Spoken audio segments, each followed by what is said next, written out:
আসসালামু আলাইকুম। বিসমিল্লাহির রহমানির রহিম।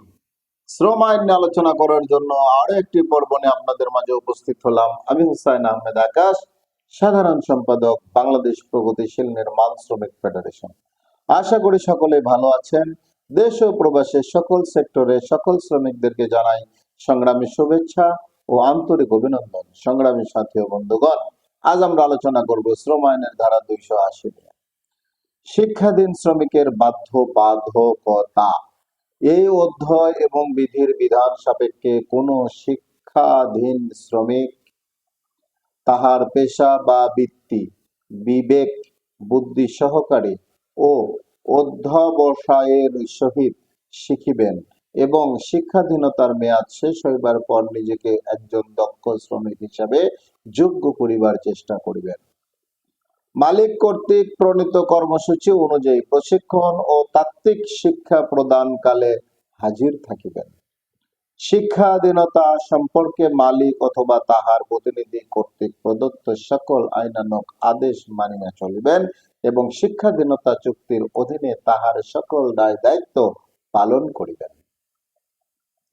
তাহার প্রশিক্ষণের উন্নতি যাচাই করিবার জন্য সময় সময় গৃহীত কোন পরীক্ষা দিতে তিনি বাধ্য থাকিবেন। তাহার সমশ্রেণীর শ্রমিকগণের ট্রেড ইউনিয়ন ব্যতীত অন্য কোন ট্রেড ইউনিয়নের সদস্য হইবেন না। তাহার সমশ্রেণীর শ্রমিকগণের ট্রেড ইউনিয়ন ব্যতীত অন্য কোন ট্রেড ইউনিয়নের সদস্য হইবেন না। তাহার শিক্ষাধীনতা সম্পর্কে মালিকের বিরুদ্ধে কোনো অভিযোগ থাকিলে এবং মালিকের নিকট হইতে ইহার কোন প্রতিকার না পাইলে তিনি প্রতিকারের জন্য যোগ্য কর্তৃপক্ষের নিকট আবেদন করিতে পারিবেন এবং এই সম্বন্ধে যোগ্য কর্তৃপক্ষের সিদ্ধান্ত মানিয়া চলিবেন এবং যোগ্য কর্তৃপক্ষের লিখিত পূর্ব অনুমোদন ব্যতি রেখে তাহার শিক্ষানবিশিকাল সমাপ্ত হওয়ার পর তিনি শিক্ষাধীনতা ছাড়িয়া যাইবেন না।